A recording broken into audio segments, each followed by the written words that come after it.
Hi there, I'm Jay McCurdy, Turf Extension Specialist at Mississippi State University.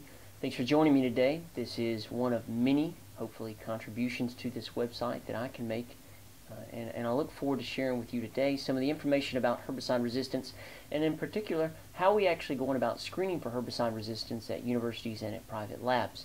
There's several ways to do that, one of which is to actually do greenhouse studies, what we call rate response studies. So I'm going to show you in the greenhouse and talk about a particular case of revolver resistance that we've just recently identified here in the state of Mississippi. There's many, likely very many, instances of revolver resistance or 4-amsulfuron resistance around the United States. So that's a very important herbicide that we utilize to control a number of grassy weed species, but in particular, Poa annua. So come on in and let's go in the greenhouse and let's talk about ALS inhibiting herbicide resistance.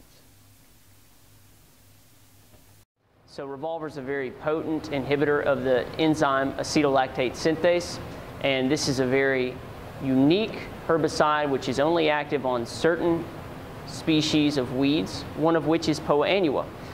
We got a call sometime last year to come in and actually diagnose herbicide resistance of a particular Poa annua biotype, which I have termed fairway, and this is at a golf course here in Mississippi.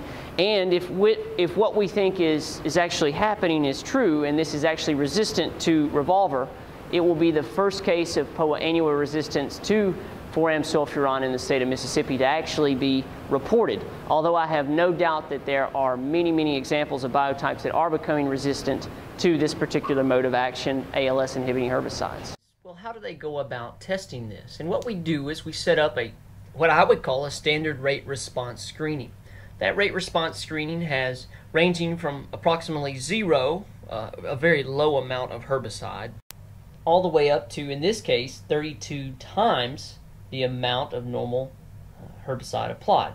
So 556.8 fluid ounces per acre. Not exactly something most of you are going to apply. We actually set up the ability to determine, well, how do these rate responses differ? So you can see in this image, you can see on the top 2 biotypes that were originally reported by 2 researchers in Auburn, Alabama, Dr. Scott McElroy, along with Dr. Harold Walker. And what we do is we compare our particular biotype, that's the 3rd one down from the top, the one from Reunion Golf Club down around Jackson, Mississippi, and we say, well, how does its response differ relative to some of these others? We also have a purchase that's down there in blue. It represents a normal susceptible population. And then what we do is we actually come over here and we say, well, how does this rate response differ due to or differ relative to the amount that would normally be applied in a normal over-the-top application? For something like revolver, that's around 8.8 to 17.4 fluid ounces according to the label. And then you can see what that looks like on top of our different rate response screens. So you can see somewhere between that 8.7 and 17.4 is when we're really looking for optimal amounts of control. What we do is we take that data that we generated from those visual rate response screens, the ones we did in the greenhouse. And what we do is we regress this data so that we are mapping the optimal route through all of these different means predicted for each one of these rates of herbicide. You can see that on the x-axis. And then we're able to predict from that the amount of herbicide required to control 50% of this population. And you can recall that from basic science and biology classes that we're trying to predict very simply what's called an LD50. And that's the amount of product required for acute toxicity that kills 50% of the POA or rodents or rats or rabbits or whatever else you're trying to control. We take that data and then we actually flip it on its side so that there we go. We flip it on its side so that those rates are on the left-hand axis, that's the y-axis, and we look at those 95% confidence intervals, so we're 95% certain that that mean lies somewhere between that higher and lower arm. And if those lower and higher arms overlap, then we can't say with any statistical ability that they're different. You can see Lagoon Park and Reunion are much the same, Ross Bridge and Reunion are much the same, but look at Purchase susceptible. You can't even see those arms.